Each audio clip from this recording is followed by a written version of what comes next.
The Ohio State Buckeyes, ranked third in the nation, 3-0, yet to play a Big Ten Conference game, travel this Saturday to East Lansing to play at 7:30 p.m. Eastern Time, facing off against the 3-1, 1-0 in Big Ten Conference play, coming off of a 23-19 loss to Boston College, Michigan State Spartans. Man, that's a mouthful. And Ohio State's offense and defense and as a team is a mouthful to handle, especially for a Michigan State Spartans team who has not played Ohio State within 5 touchdowns over the previous 4 seasons. Maybe even the previous 5 seasons, although I think in 2019 Michigan State played Ohio State within 5 touchdowns, but I don't know. This series has not been close in quite some time. Ohio State opened up as a 24-point favorite, and I'm shocked that they haven't grown since then, especially given the history of this game, the fact Michigan State's coming off of a loss, and Ohio State looks like one of the most dominant teams in all of college football. But yeah, the line has stayed at 24. It briefly went up to 25, maybe even 26, but it came back down. And the last time these two teams played off was in 2023, where Ohio State won 38-3. This used to be a Big Ten East annual special. Some even consider this a rivalry, but these two teams will not be playing each other every single season, and it's in East Lansing, a night game. Can Michigan State pull it off or make it competitive? That's what we're going to be talking about here on College Football with Sam. And welcome back, fellow football fanatics. We're going to do the usual. Look at the forest, look at the trees, get into the details, and I'll give you my preview and prediction. But I want you, yes, you, I'm looking like the Uncle Sam poster intentionally, to subscribe to the channel, to click the notification bell, to like the video, subscribe to the channel, and comment your thoughts and your prediction for this game down in the comments section below. Thank you very much. And also, follow us on Twitter at CFBWSam. And for the Patreon, it's the same thing. If you want to support us on the Patreon page, it's patreon.com/C, capital F, capital B, W, capital S, AM at CFB with Sam. Or just click the link in the description or down below in the pinned comment to find the Twitter page, X page, the Patreon page, and also join our Discord server where we have a dedicated Ohio State and Michigan State thread, dedicated threads for all 18 Big Ten teams, and we talk college football 24/7. But liking, visiting the Discord server, sharing, subscribing, hitting the bell, all of those things you do for free, well, that helps support the channel in the most meaningful way possible. Same with watching the video all the way through. And we have a lot to unpack, so let's get down to business. Ryan Day is one of the best teams in all of college football, or one of the best coaches in all of college football, coaching one of the best teams in Ohio State. I'm getting a little bit ahead of myself, but there's so much to talk about, especially when you consider that Jonathan Smith, I think, is one of the best head coaches in all of college football, too. Look at what he did at Oregon State, where in their final 2 years where Smith was the head coach, they went 18-7 combined in a Pac-12 that in 2023 was one of the toughest conferences in all of college football in its final year. And I miss the Pac-12. I know many of you do too. But to Oregon, UCLA, USC, and Washington fans, welcome to the Big Ten, brothers. We appreciate that you're here and have expanded our league from 14 to 18. Would rather them join the Big Ten than the SEC or the ACC, that's for sure. Them joining the Big 12 would have actually been pretty fun and entertaining. But to get back on topic, these staffs are epic. They're awesome. I mean, let me pull up the staffs for you all. With Ohio State, you obviously have Ryan Day as the head coach, who has this immaculate record as a head coach. He's never lost to an unranked team. Day right now, he is, as a head coach, I think 59-8. Very impressive. He's won Ohio State 2 Big Ten championships. Yeah, 59-8. And his offensive coordinator, Chip Kelly's been the head coach at UCLA and Oregon, where he's commanded lethal offenses, Brian Hartline is one of the nation's best receiver coaches. Jim Knowles is one of the nation's best defensive coordinators. And also, you look at Larry Johnson, GOAT caliber D-line coach. We'll see if this defensive line can live up to the 2019 Ohio State defensive line and some of the lines that we saw under Urban Meyer. And you check out Tim Walton, elite cornerbacks coach and secondary coach.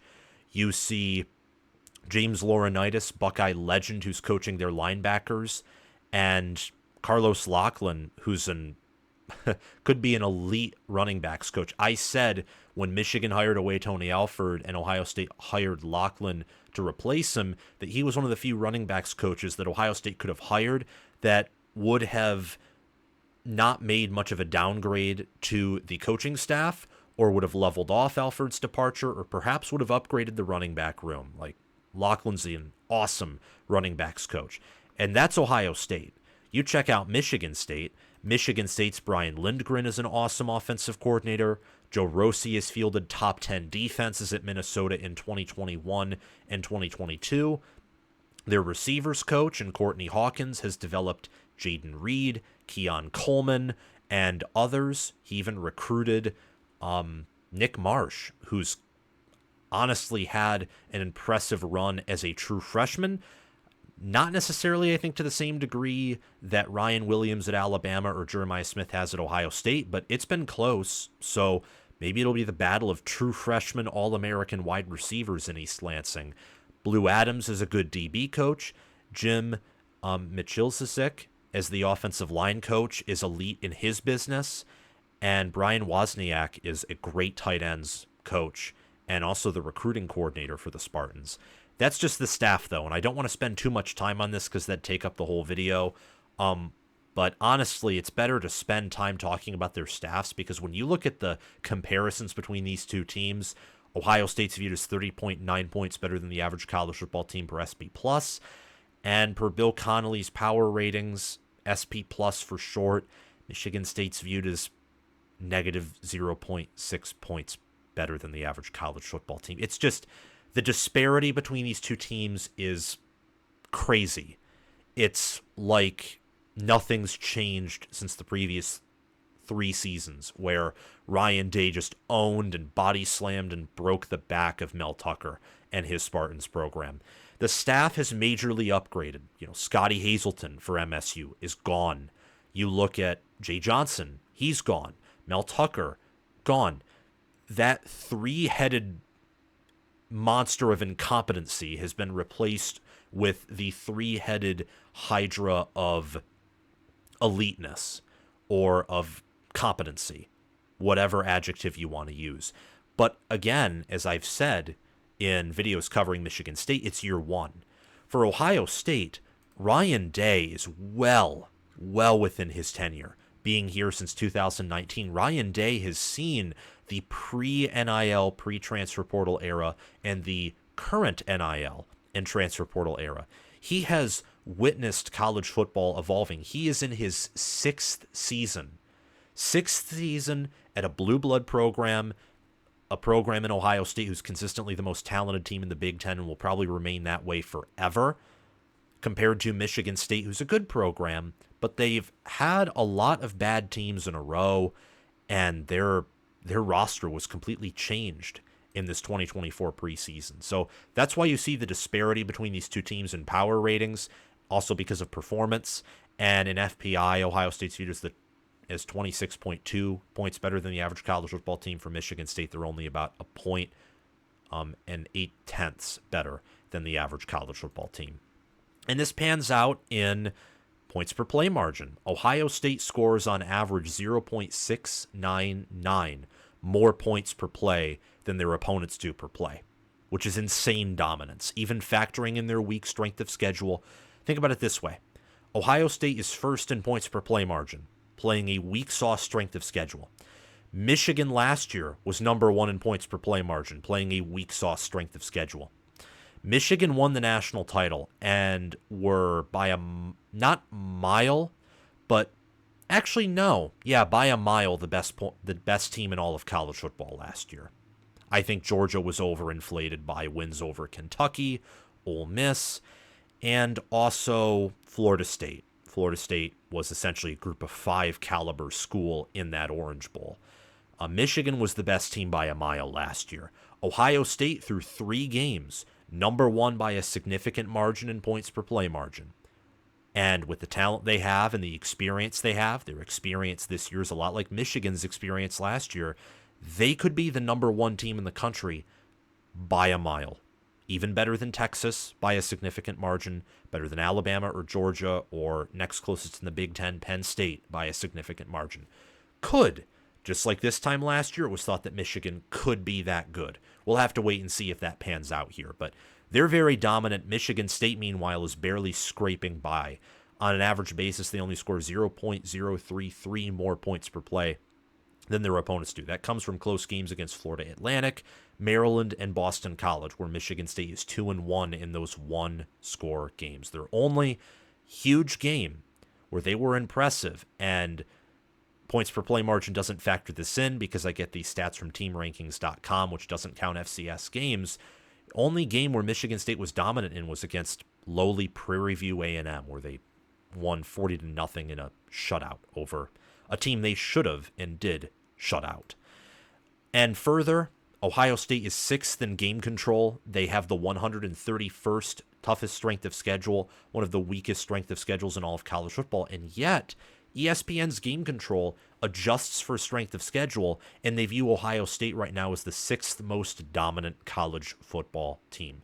So kudos to the Buckeyes for dominating their competition, for playing hard, for showing off their explosivity, and they're not even showing off many plays. Again, to relate back to that Michigan team last year, they didn't show much against UNLV, against East Carolina, and against Bowling Green. And they struggled against Bowling Green in a way where I think for the first quarter or two against Akron and Marshall, Ohio State struggled, but it didn't matter. They were still very dominant in all 3 of those games, and for Ohio State, it's been the same thing in their first 3 games. They face a Michigan State team here who has played a much tougher schedule, 45th nationally, but they're only 37th in game control. And I have a feeling that Maryland and Boston College may be a little bit overrated now after watching Missouri struggle against Vanderbilt. And I love Missouri, but that was unacceptable. And Maryland, I've been low on Maryland since the preseason because of all they lost and the fact that Mike Locksley's an offensive head coach, coaching a team that has, well, questions on offense after all they lost last season. And they'll face a test in Indiana this weekend, and we'll have to see how that goes. But Maryland and Boston College are winning right now. We'll have to see if they can continue to win, and those are Michigan State's toughest opponents. They face a huge test, bigger than anything they faced so far this year, against the Ohio State Buckeyes. And the critical matchup in this game is Ohio State's defensive front, with JT Tuimoloau, Jack Sawyer, Tyleik Williams if healthy, Ty Hamilton, Caden Curry, Kenyatta Jackson, and then Sonny Styles, CJ Hicks, and Cody Simon going up against this Michigan State running back room and the offensive line. Michigan State has 2 good running backs in Nate Carter and Kayron Lynch-Adams. And on the offensive line, Tanner Miller, Luke Newman, Brandon Baldwin really anchor this offensive line on the middle and the left side. And Ashton Lepo and Stanton Ramill. And Michigan State's their O-line is dealing with injuries, so I don't know exactly who's all starting here, but they have a ton of injuries. But those players I named, Tanner Miller and Luke Newman especially, anchor what has been an offensive line that's been an improvement over Chris Kaplavich's offensive lines under the Mel Tucker era. But you mainly look at the running backs and a little bit of also Aiden Childs' athleticism in this ground game for Michigan State, where Michigan State on the season, the Spartans have ran for, a good amount, 615 yards, 4.6 yards per carry, 6 rushing touchdowns. They have, for example, ran for more success than Minnesota has, and Minnesota has more talent developed and a deeper running back room than Michigan State does. And part of that is Aiden Childs' athleticism, where he's ran for 95 yards on 27 carries, 3 rushing touchdowns. Another part of it's the fact that Kayron Lynch-Adams and Nate Carter are just well, good. And that's really that. And I admire what Jonathan Smith and Brian Lindgren do on offense. They're very effective at getting points. Remember in 2022 where they played USC tight and they beat Oregon and played Washington tight. All three of those teams had really good offenses and good offensive lines. And in 2021, Oregon State wasn't nearly as good as they were the following year. They were able to compete with Oregon in the way that they were able to hang around until Oregon finally put them out of their misery in the fourth quarter. So this rushing offense is what Jonathan Smith wants Michigan State's identity to be.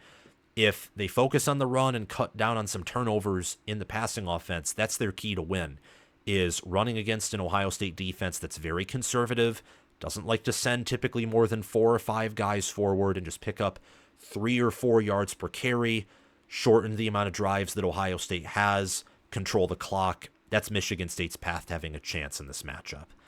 Offensively, I like Ohio State at every position outside of tight end, and I think you can see why.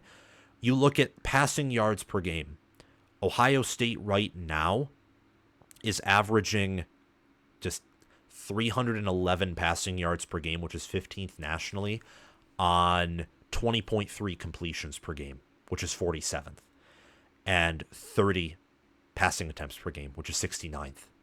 They are averaging 10.4 yards per pass attempt, which is 9th, and 15.3 yards per completion, which is 11th. Again, weak schedule, but still very impressive numbers. Ohio State offensively is averaging 0.805 points per play. And in total offense, they are averaging 552.3 total yards per game, which is 3rd, and 8.5 yards per play, which is 4th.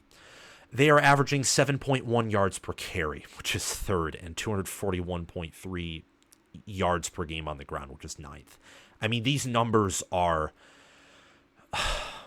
they're crazy. I think only, just checking this out really quick, only Penn State, I believe, in the Big Ten is averaging more yards per game on the ground than Ohio State is. And Penn State and Michigan might surpass Ohio State because, well, Ohio State has that much better of a passing offense than Michigan does, and they've shown that they're more willing to let Will Howard pass several times than Aller. Penn State's kind of spoon-fed Aller throws, and I think a lot of that's intentional, and some of it's also, I think they're hiding some things, but Ohio State's ridiculously effective at both running the ball, passing the ball. It's because Will Howard's improved compared to his time at Kansas State. They haven't played anyone yet, and I'm not going to tell you that Will Howard's a top 10 QB, but he's better than he was at Kansas State. He was a top 25 QB at Kansas State. So whether that's top 15, whether that's top 10, or even top 5, we'll have to wait and see. But he has been very, very impressive. The one interception he has thrown this year was not his fault.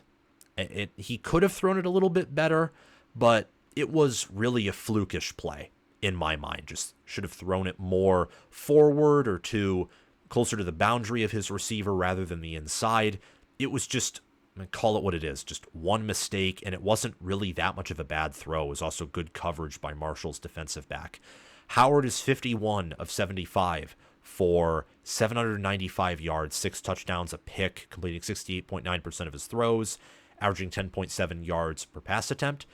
Quinshon Judkins and Travion Henderson are each averaging more than 8 yards per carry. They have more than 200 yards each. Judkins is 336 for 5 touchdowns. Henderson is 207 for 4. Jeremiah Smith and Emeka Egbuka each have over 250 receiving yards, averaging 19 yards per completion or more. Smith has 4 touchdowns. Egbuka, Tate, and also Bennett Christian, a backup tight end, each have 1 receiving touchdown. And as for Ohio State's offensive line, Will Howard's only gotten sacked once, Devin Brown sacked twice, and they're averaging 7 yards per carry. I think a large part of their improvements on offense are due to scheme and the fact they just have raw athleticism so they can bully people. The offensive line isn't tested, and I don't know if it's Joe Moore Award caliber. I wouldn't go that far given their struggles last year, but they're better. They're clearly better. And with the skill position talent they have in the defense, all they needed from last year to this year is just improvement on the offensive line, not necessarily the country's best offensive line. And they can have that. We'll just have to see. And facing off against a good Michigan State defensive line, I think will test that O-line a bit. But offensively, outside of tight end, I give everything to Ohio State. As for Michigan State, Childs has passed for 891 yards, 4 touchdowns, but 7 interceptions, and he's only completing 54.3% of his passes. On the receiving end of things, Nick Marsh is leading the team with 232 receiving yards and a touchdown. Monterey Foster Jr. is 200 receiving yards and a touchdown. I think Courtney Hawkins is proving himself to be one of the nation's best receiver coaches because these players are young in Marsh, Foster, in Azia Tom Johnson, and Jaron Glover, and they're having success. Jack Velling is under 59 receiving yards at tight end for 12 receiving touchdowns. I think Michigan State's tight end room is deeper, and they have the best overall player compared to Ohio State's tight end room, but that's the only place I can give the Buckeyes an edge, or a disadvantage, rather, on offense. Defensively, I'd give Ohio State the edge at everything. D-line, linebacker, obviously the secondary. The only area where I would question Ohio State a bit, and part of it may be due to scheme, is pass rush. I'm watching Ohio State through 3 games. Their pass rush looks like it did last year. Part of it's held back by a conservative scheme, but another aspect is they don't have a Chase Young or a Bosa brother, and no one really even close to get to the quarterback. And Michigan State, meanwhile, they have 2 players that have 3 sacks. Jordan Turner at linebacker, Chris Bogle at defensive end. Anthony Jones also has 2 sacks. Ken Talley has 1.5 sacks with only 5 total tackles. They have 15 sacks overall, 4 interceptions. They have 3 forced fumbles and 6 passes defended on the season. Ohio State, meanwhile, they have 9 sacks through 3 games. Michigan State's played 4, but again, factoring in competition, it looks like Michigan State, and from what I see, they do a better job of getting to the quarterback. Tyleik Williams has 1.5 sacks. Tui Moalau has 1.5 sacks. Sawyer, Curry, Simon, and Hicks each have a sack. And then Caleb Downs, Ty Hamilton, Mitchell Melton, and Kenyatta Jackson each have a half sack. 9 sacks total, 2 interceptions, including a pick 6, 2 forced fumbles, 11 passes defended. This Jim Knowles defense looks again to be very conservative. Maybe they're hiding some things, but given how effective this defense was last year, I don't think they would be hiding much. Just play conservative, and then in the big games, if they need to get a stop, bring more pressure. I think that's the only adjustments they really needed to make is be slightly more aggressive when you have to. Because last year it was Michigan at 1, clearly, and then number 2 was clearly Ohio State. And they had a generational defense behind an even more generational defense of Michigan. And this year, I would say so far, it's Ohio State that is the number 1 defense.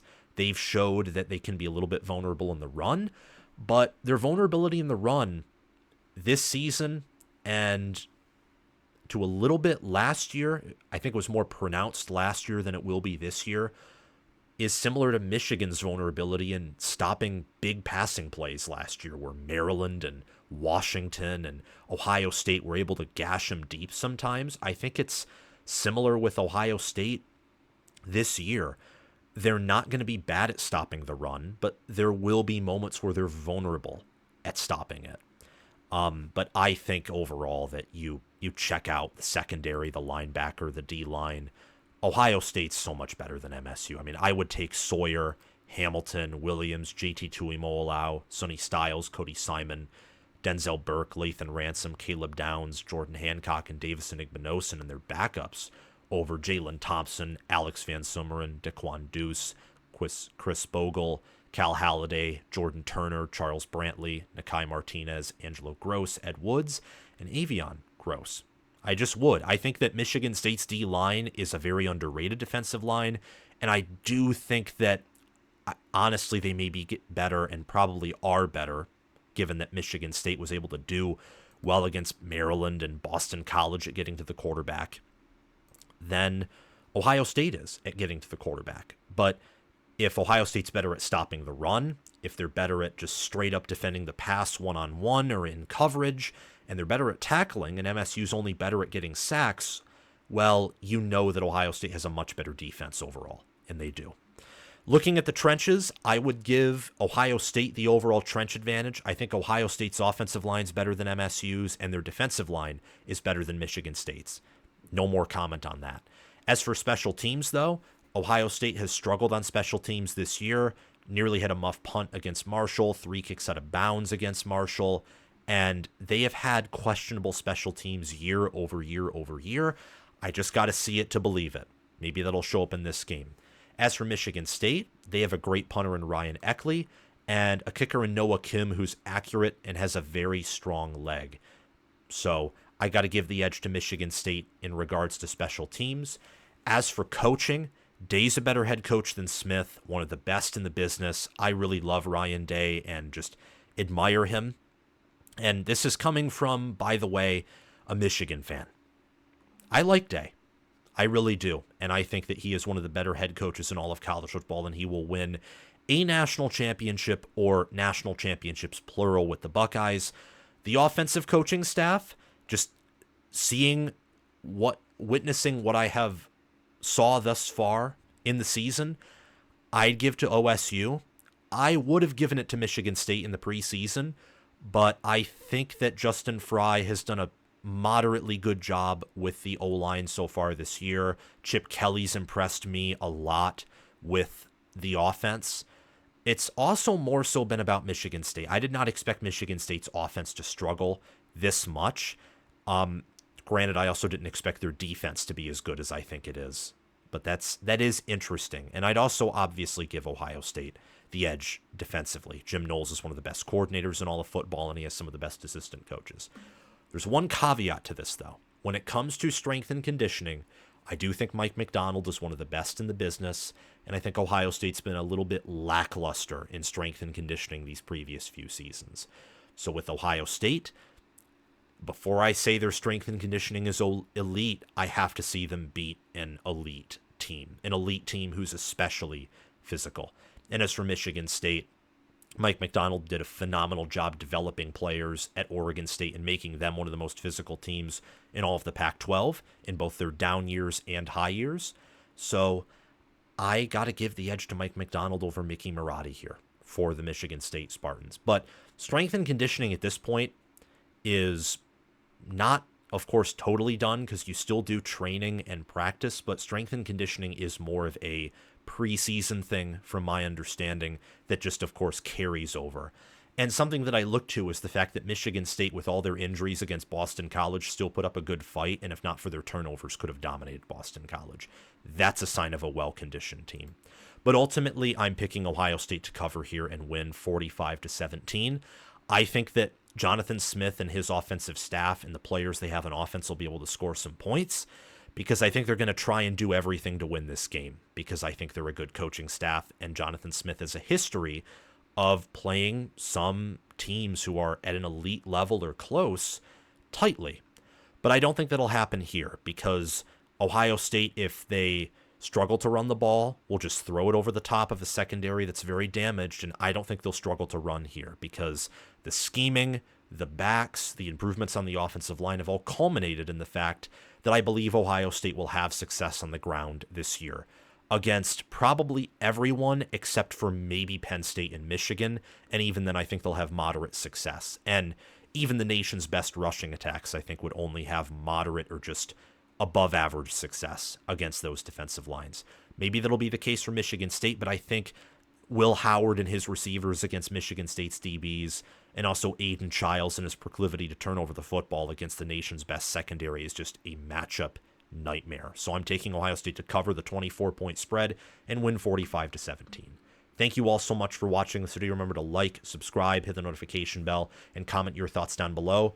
Thanks to Crash2488 and Brasco Rascal for being Heisman members and sponsoring the video and channel. Thanks to Chris Lane, Conolulu OH, Ismar, Tyler Nye, and Chilton Cush for being All-American members. And thanks to John Lynn, Roaming Gnome, Matthew Sale, Austin Christmas, and Janisha Cockrell for being All-Conference members. Have a great day, guys. I will see you all very soon. Make sure to check out my merchandise store, Patreon page, and Discord server via the links in the description and the pinned comment. Go green and go Buckeyes.